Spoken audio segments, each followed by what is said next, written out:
are diving deep today into something intensely psychological that millions of people are facing. Career reinvention.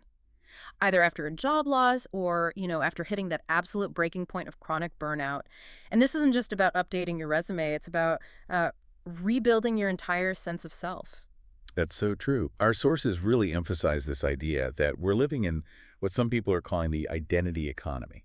The identity economy. What do they mean by that? Well, especially in highly individualistic societies, your job isn't just how you make money. It's all tied up with your self-worth, your social standing, everything. It's your biography in a job title.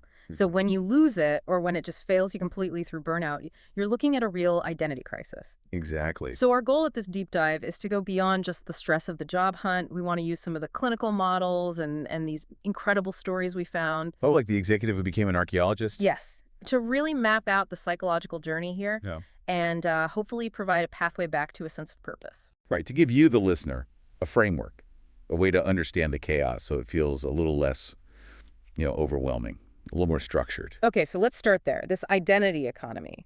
Why is work so much more than just a paycheck now? It's really cultural, and it's systemic. Think about it. When you meet someone new, what's the first question you ask? So what do you do? Always. That title is shorthand for your value, your intelligence, your potential. And when it's stripped away, it feels like you've lost the script for how to even function in society. And that pressure to keep the title, to maintain that success story, that's what's pushing so many people to the edge. The sources call it a tipping point. Precisely. People are realizing that the old model, the hustle culture, it's not fit for purpose anymore. It's unsustainable. Totally. The idea that you have to sacrifice your health and your relationships for success, that narrative is collapsing. Yeah. And that's what's driving this epidemic of burnout. Let's get a clearer definition of burnout, because it's a word that gets thrown around a lot. It's not just feeling tired for a week. No, not at all. Clinically, it's the result of unresolved chronic stress over a long, long period. It's not temporary. It physically changes your body.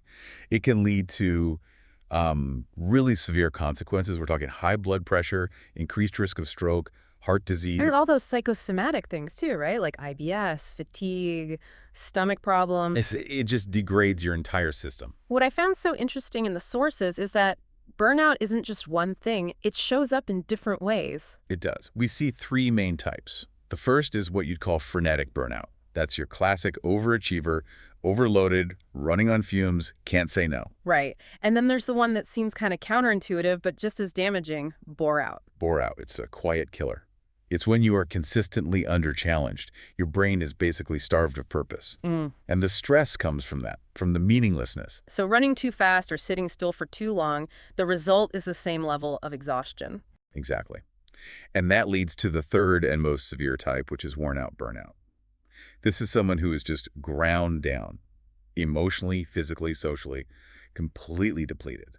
And in all three cases, the final result is what the sources call a loss of self. And this isn't just some abstract idea. It has these dramatic real-world impacts. We read about the accountant who loved her job, but after 15 years of stress, she was temporarily paralyzed one morning, just couldn't move. Yeah, she just started shaking and couldn't speak. Or the business manager handling huge budgets who started drinking heavily, acting erratically. These aren't just moments of weakness. Yeah. It's the total collapse of the self that was tied to that identity. The person you were is just gone. That collapse is the perfect segue to our next segment, which is really understanding the deep psychological toll of this loss. Because whether you quit or you are let go, you are grieving. And there's a clinical framework for this. It's called Job Loss-Related Complicated Grief, or JLCG. And it's important to see this as its own thing. It's not just depression or anxiety. It's a specific, intense grief reaction where the normal recovery process has stalled. So if someone listening is feeling stuck, feeling that intense sadness, how would they know if it's this complicated grief? What are the symptoms?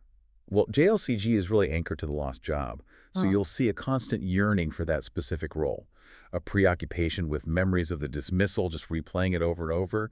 And then there's often intense bitterness or anger and this profound difficulty in finding a new purpose, just feeling totally adrift. Okay, let's slow down and really look at what drives that. The sources use a cognitive behavioral framework. What's the first process? It starts with what are called negative cognitions and misinterpretations. Yeah. See, job loss doesn't just take away your income. It shatters these really basic assumptions you have about the world. Assumptions like what? Like, the world is predictable, or if I work hard, I'll be rewarded. And the biggest one, I, myself, am worthy. So when the world lets you down, you turn it inward. Exactly. You interpret the loss as proof that you're worthless, and then you misinterpret the normal symptoms of grief, like sadness or intrusive thoughts, as a sign that you're losing control or going crazy. Which is so destructive. It is. And when those feelings get too intense, the natural reaction is to just avoid. So that's the second core process, avoidance. Yes, maladaptive avoidance strategies. And this shows up in two ways. First, there's anxious avoidance. Yeah. This is suppressing emotions, actively avoiding anything that reminds you of the job. Like driving a different way to work or not talking to old colleagues. Precisely. Then there's depressive avoidance. Mm-hmm. And this is what people often confuse with just being depressed.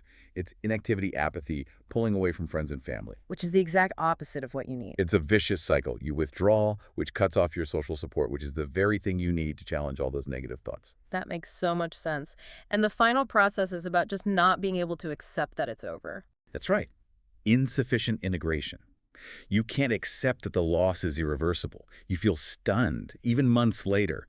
You're just trapped in this loop, unable to integrate this new reality into the story of your life. And this all gets worse if the job was like 90% of your identity. Or if there was a messy exit, right? Like having to sign an NDA. Oh, that NDA factor is so damaging.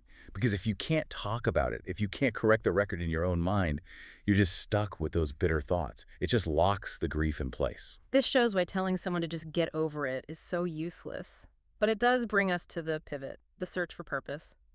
How do you start to shift your identity away from that lost job title? You have to actively, intentionally decouple your identity from that external validation. You have to find what the sources call your zone of genius, which isn't about what society pays you for, it's about what makes you uniquely you. So practically speaking, how does someone who feels totally depleted even begin that search? You start small. Identify your core values. Ask yourself, what are the 3 non-negotiable things that make me feel like me? And then check if they're actually showing up in your life. And the sources had a really interesting tool for this, listening to your resentment. Yes. That sounds counterintuitive. If you're already angry, won't that just make it worse? Resentment is a compass. It's not a destination. It points directly at something you want or desperately need. If you resent that your old job gave you 0 white space, 0 autonomy, well, that resentment is a giant flashing sign pointing toward your need for rest and control. I love that. Turning a destructive feeling into useful data. That's exactly what it is. Yeah. And you use that data to look for what actually lights you up. What could you talk about for hours without any prep? That's where your passion is. So the focus shifts from the prestige of the 6-figure job to the purpose you're fulfilling. Exactly. And that means you have to embrace a certain amount of fear. It's scary. But it's about reframing it.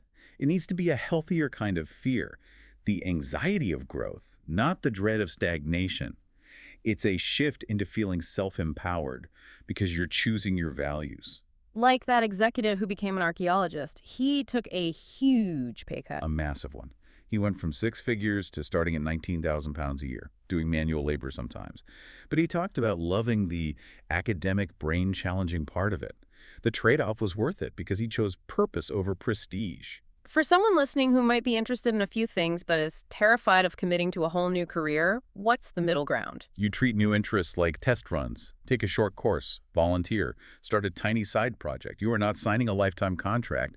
You are just gathering data on what aligns with your new rediscovered values. That feels so much more manageable. Which leads us into the practical guidance. What is the most critical first step for someone coming out of burnout? Recovery time. You have to prioritize it. The sources are so clear on this. The period of unemployment is not wasted time. It is necessary recovery time. We really underestimate how long that takes. Massively. Recovery from severe burnout can take a long time, sometimes a couple of years. If you rush back in, you just repeat the same cycle. So recovery is the foundation. Once that's underway, what's in the anti-burnout toolkit? First, seek outside perspective. Get a therapist, a coach, a really objective friend, someone outside your bubble who can stop you from making a reactive decision and jumping back into another toxic job. And who you surround yourself with during that time is huge. It's critical. Surround yourself strategically. Find people who are making changes, who inspire you, because the people who are stuck often want you to stay stuck with them. Misery loves company. It really does. You need positive reinforcement. And then you translate all this into intentional action. Set tiny, achievable goals that align with your new values. If a value is autonomy, maybe your goal is to block 1 hour of white space on your calendar every day, and you protect it. Those small wins build you back up. Okay, let's talk about the big one. The thing that keeps people stuck. Money, financial security. You have to do the financial reality check. Right. You need to take a calm, rational look at the numbers. Pull out your pension details. Figure out your real burn rate. Often the security you think you're clinging to isn't as secure as you imagine. And seeing that in black and white can be the final push you need to realize the trade-off just isn't worth it anymore. This has been so clarifying. Career reinvention is really about managing this profound identity crisis, recognizing the grief process, and then intentionally aligning your actions with your core values. Yes, we've seen how that complicated grief, the JLCG, keeps you stuck in the past. And the way forward is about reframing things like resentment as data, exploring your zone of genius, and, crucially, giving yourself enough time to actually recover. And then supporting that journey with intentional action and the right people around you. Right. And if we pull this all together, here's a final thought for you to consider. Change is almost never as hard as we imagine it to be. If you've already navigated chronic burnout or other complex things in your life, and many of you have, starting a new career is certainly not as hard as what you've already survived. The most important step is just taking one small action today. Write down the vision. Make one phone call. Block that 1 hour on your calendar. Just start this shift toward a career and a life that actually cares for you. That is a powerful and, I think, very empowering challenge to end on. Thank you so much for walking us through this. We really hope this deep dive helps you, the listener, take that next essential step in your own reinvention.